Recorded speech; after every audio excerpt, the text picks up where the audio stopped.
E vem conferir a análise do capítulo 23 de Boruto to Blue Vortex.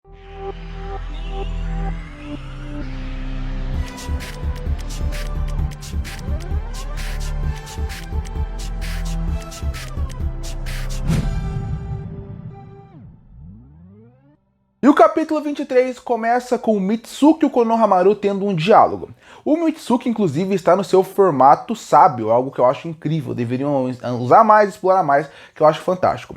O Konohamaru e o Mitsuki estão conversando qual que vai ser os próximos passos dele. O Mitsuki pergunta se eles não deveriam ir ajudar o Boruto contra o Jura. O Konohamaru fala que essa não é uma boa ideia. Eles falam que eles têm mais plano para fazer e que o Boruto deu a ideia de que, na verdade, eles foram para um ponto específico para poder resolver o plano do Boruto. Para ele ganhar a luta, eles teriam que ir para um ponto específico. Nesse ponto, eles também acaba sendo um pouco expositivo, mais do que precisava, onde eles falam coisas óbvias que não precisavam ser faladas um pro outro, que é: o Jura pegou a alma espinhosa, que também do Yutas, eles também falam, o Yodo, na verdade, eles também falam que o Jura não se importa com nada, que a missão dele principal é matar o Boruto. Isso são diálogos que não precisam existir no mangá. Já que você já mostrou isso nos últimos capítulos, você não precisa repetir isso aqui. Passa muito uma impressão de ser aquela ideia de, já que o capítulo é semanal, é mensal, a gente tem que repetir algumas informações caso alguém tenha esquecido. Como se fosse numa série de TV, que começa o episódio falando anteriormente, no episódio passado, né, Previously, e fala o nome da série. Parece mais ou menos isso. O problema é um capítulo de um mangá, e eu vou repetir o que eu sempre falo com mangás que são expositivos no começo do seu capítulo. Quando você faz isso, você passa muito uma impressão de que, olha, o capítulo eu não vou no mês, então já que saiu no próximo, vamos explicar um pouco pra pessoa lembrar. Só que você tem que pensar que o mangá não foi feito para ler capítulo em capítulo como é lançado assim. A forma é você ler o volume, o tanco quando for lançado. Esse é o certo de você ler um mangá como... Não existe uma forma certa, mas seria o certo de você ter uma leitura fluida.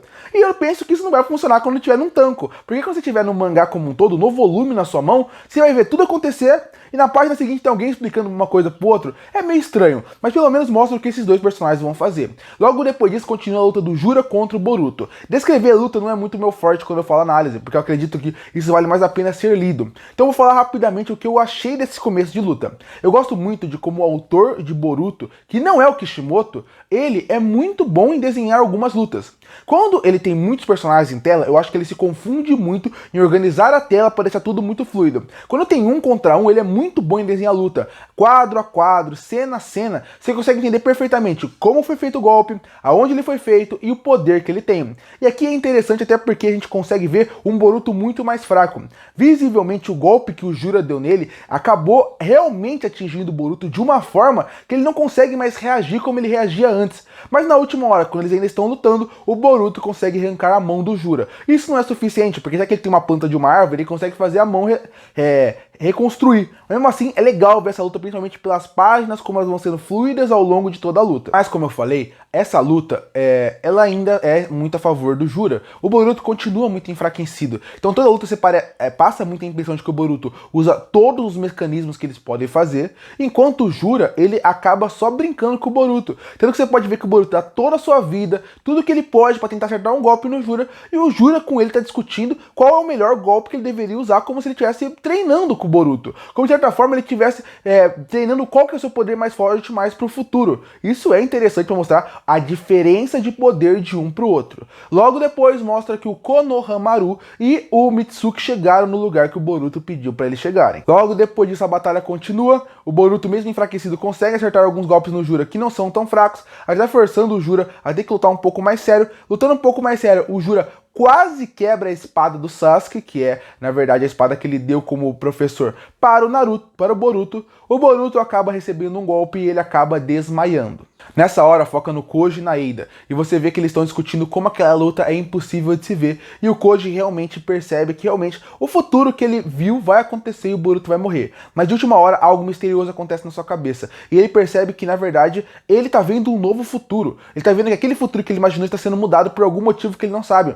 Realmente mudou nas últimas 2 semanas que ele não viu nada, ele mesmo fala isso. Nas últimas 2 semanas aconteceu algo que mudou completamente o futuro, e isso acaba surpreendendo ele. A gente volta pro Boruto, o Boruto tá desmaiado, o Jura chega perto dele e fala: pela sua persistência, por você mesmo desmaiado, mostrar que não quer largar a espada do seu mestre, vai lutar até o final, eu vou usar toda a minha força para poder te destruir de uma vez, como fosse uma honra pela morte, como mostrasse que ele é um oponente digno de ser morto de forma honrada. Nessa hora, algo misterioso acerta sua cabeça, perfurando ele, e aí quando foca, você vê que o Kawaki chegou na luta.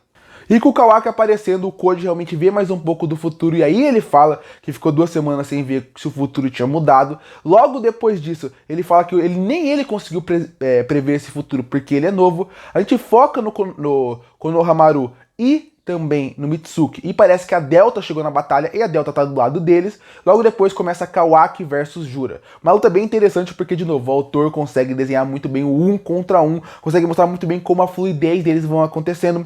O Kawaki acaba chegando perto do Boruto e ele fala: irmão idiota, levante pra lutar se você ainda tem força. Eles acabam tendo um diálogo e o capítulo se encerra. Se encerra mostrando que provavelmente no próximo capítulo, ou nos próximos, teremos Kawaki e Boruto juntos contra o Jura. Algo que pode ser muito interessante. Bom, vou falar rapidinho sobre esse capítulo. Eu acho que o ponto principal de elogio dele são as sequências de ação. São as sequências de ação porque elas são muito bem desenhadas, muito bem traçadas, que você consegue entender perfeitamente o que está acontecendo em tela, qual golpe é feito, como ele é concebido. É legal ver também como o autor ele tem completa noção de quais são seus personagens, em questão de como utilizar os poderes dele. Ele consegue não deixar a luta desequilibrada, e isso é interessante. E o final empolga para ver os próximos capítulos, até porque a gente vê o Kawaki usando todo o seu karma, e isso é muito legal, mas é até impressionando o Jura.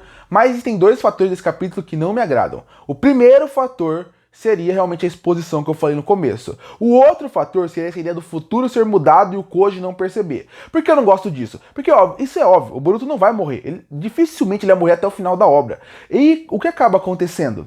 Essa ideia do futuro, de ver o futuro, acaba sendo um estilo de mangá, estilo narrativo, que me incomoda. Porque ele pode jogar para qualquer lado. Essa ideia de não ver o futuro, ele realmente vira uma muleta de roteiro. Parece que o autor ele mudou no meio do caminho. Parece que ele está usando aquele famoso Deus Ex Machina, que é algo que você tira do nada para resolver um problema. Para mim isso não me agrada, a forma como foi feito e como eles resolveram isso. Porque realmente é muito bobo. O cara que se preocupa tanto com o Boruto, por coincidência, quando o Boruto foi lutar contra o Jura, ele ficou 2 semanas sem ver que o futuro tinha mudado. É muita conveniência de roteiro, é muito Deus Ex Machina que me incomoda. O ponto positivo que faz esse capítulo ser bom são as sequências de ação, só como funciona a luta, em animação vai ficar maravilhosa, o potencial de Kawaki e Boruto junto lutando, tudo isso é muito legal. Mas a parte narrativa que envolve realmente o futuro, o Koji, a Eida, tudo isso, isso me incomoda. Até ver a Delta na batalha me agradou. Mas até o Mitsuki e o Konohamaru são inúteis no capítulo. No fim, é um capítulo que ele acaba sendo mediano